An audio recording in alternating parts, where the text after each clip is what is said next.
What's going on, everyone? It's Nina Infinity. Welcome back to the channel. And today we're going to be talking about Diddy, aka Puff Daddy, aka Sean Combs, who is currently on trial for a laundry list of charges, including racketeering, conspiracy, and sex trafficking. Charges to which Diddy has pleaded not guilty. Now, I've always been really intrigued by the concept of psychopathy, pathology, sociopaths, narcissists, which Diddy kind of fits into that category. And I know that's not really surprising to probably most of you because most women are very fascinated by these subjects. And that's probably why true crime is such a huge genre. I also grew up in the 90s when Puff Daddy was on top of the world with other hip hop legends like Biggie, Tupac, Snoop Dogg, Dr. Dre, and so on and so forth. So when all of this started surfacing, and of course, with the ongoing trial right now, I started doing a little bit of digging into Diddy's past. And I was kind of shocked to learn about something I didn't know before. And that is the case of the fatal stampede at City College, Diddy's first major scandal. One that I don't think many people know about, especially young people. I didn't even know about it, and I was around at that time. So I decided to do this video to let you all know about this incident. For the record, I think Diddy is a disgusting human being. And honestly, none of this is surprising to me. But what is fascinating is how long this man has been able to get away with the shadiest behavior imaginable, even when involved people dying, and he barely saw any consequences. So the story goes like this. In December 1991, Sean Puff Daddy Combs was just 22 years old and a student at Howard University. But he was already hustling to make a name for himself in the music industry, and he organized a charity event at a city college of New York in Harlem, a celebrity basketball game. Big names were attached like Heavy D, and it was heavily hyped. There were even rumors that stars like LL Cool J and Run DMC might show up, and tickets were reportedly being sold at about $20. There's always something bad going bad around Puff. That event was based on an AIDS foundation that money was supposed to be going to, and then later they found out that that didn't even exist.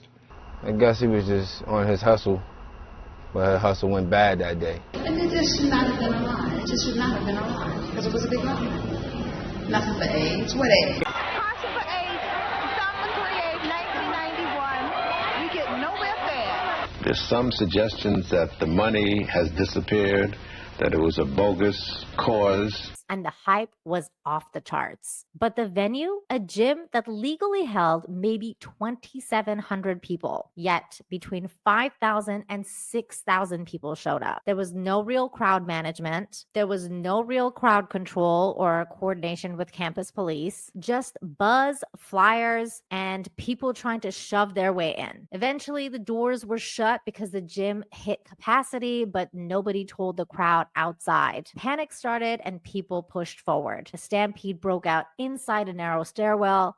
People fell, bodies were trampled, and it was a nightmare. 9 people died, all of them young, mostly Black Latino students. Another 29 were injured, some very badly, and it didn't have to happen. So why do people blame Diddy? Well, for starters, he was the event promoter. This was his event. He was the one selling the dream. And from multiple witness accounts, including security and school staff, there was almost no planning for crowd management. It was gross negligence, pure chaos. After the tragedy, a special investigation was launched by New York City, led by Deputy Mayor Milton Mullen.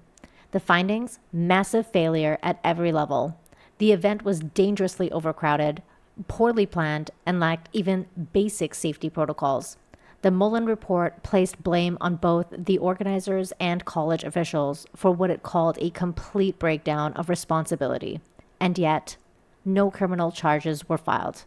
Not against Diddy, not against anyone. CNY tragedy, but people have not forgotten what happened, including the event's promoter, 22-year-old Sean Puffy Combs. He was cited in the New York City Deputy Mayor's report for failing to adequately alert student organizers to the need for strong security and crowd control. Since then, Combs has maintained a low profile in the press, which he feels has wrongly portrayed him. I'm famous for, like, the kid in their minds who, through the tragic City College, and that's kind of hard for me sometimes to live with. In the first couple of days when it happened, there was nobody to really answer for what was going on, you know what I'm saying? So I think the media and everybody was trying to figure out why this happened. In other words, it was completely preventable. And yet, Diddy walked away. No charges, no real accountability. Instead, he rose to stardom, got his record deal, built Bad Boy Records. By the end of the decade, he was throwing parties with champagne fountains while 9 families were still grieving. Fast forward to April 2024, and guess what? People were still talking about it. The New York Post published an article featuring Jason Swain, whose brother Dirk was one of the 9 people who died in that stairwell. Jason didn't hold back. I believe in karma. He never really owned up to anything. He never told us he was sorry. Whatever is going on with him now, I guess it was meant to be. But me, I lost everything that day. I lost my big brother. I lost my best friend. And it's not just his family speaking out. Gene Deal, who used to be one of Diddy's bodyguards, recently gave an interview to The Art of Dialogue on YouTube, and he flat out says Diddy was responsible for what happened at City College. So Puff told me that, he just wanted us to do inside the gym to make sure that nobody, be over the celebrities like that. That's what he wanted my team to do. But most of the celebrities gonna have their own security anyway. You know what I'm saying? That was just a way to cut our security off anyway. So he cut the security and he got the FOIs, and the FOIs left their post, and that's how the people bum rushed the door, and 9 people died by going down those corridors. And you blame Diddy for that? Yeah, I do. It's his fault. And he's right. And at the very least, this shows a pattern. From that tragedy in 1991 to the 1999 club shooting to the mountains of accusations coming out now, there is a trail of destruction following this man, and somehow he always gets away with it. But maybe this time, things might be different. And at the end of the day, this isn't just about Diddy. This is about power. It's about what happens when people are allowed to rise to the top, protected by money, fame, and silence, while everyone else is left to pick up the pieces. 9 people died in that stairwell in 1991. Their names barely made headlines, but Diddy, he got a record deal, a mansion, and a legacy. That's why these stories matter, because for decades, the system made it way too easy for the powerful to dodge accountability while the victims were forgotten. But now, I think the tides are turning. People are speaking up. Survivors are telling their stories. And the internet isn't as easy to manipulate as legacy media was back then. And if we stop talking about it, and if we stop digging, these kind of tragedies will keep on getting buried. And if karma really is coming, it's about damn time. So what do you think? Do you think karma or justice is finally catching up to Diddy? Let me know in the comments down below. And if you like this video, make sure to hit the like, share the video, and subscribe if you're new here. Thanks for watching, and I'll see you next time. Bye.